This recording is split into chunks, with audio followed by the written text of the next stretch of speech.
Hello students, இந்த மாதிரி நீங்கள் ஸ்கேல் வாங்குனீங்க அப்படின்னா அந்த ஸ்கேலில் நான் கமர்ஷியல் அப்படின்னு சொல்லி எழுதியிருப்பாங்க. எதனால இந்த மாதிரி நான் கமர்ஷியல் எழுதியிருக்காங்க அப்படின்னு தெரியுமா? தெரியலனா இந்த வீடியோவை பாருங்கள்.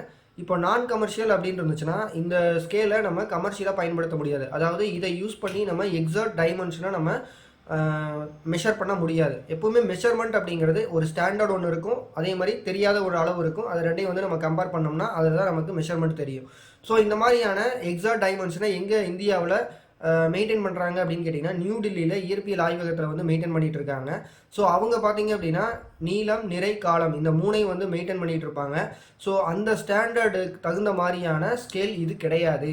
ஸோ இதுதான் அதோட அர்த்தம். நம்ம வந்து வேறு ஏதாவது ஒரு அளவை நீங்கள் பில்டிங்கே கட்டுறீங்க அப்படின்னா அந்த பில்டிங்கில் இந்த ஸ்கேலை நம்ம பயன்படுத்தி ஏதாவது ஒரு மெஷர்மெண்ட்டை எங்கேயாவது பயன்படுத்தலாம் அப்படின்னு சொன்னீங்கன்னா அது பயன்படுத்தக்கூடாது. ஸோ அதுக்காக தான் இதை வந்து நான் கமர்ஷியல் அப்படின்னு சொல்லி போட்டிருக்காங்க.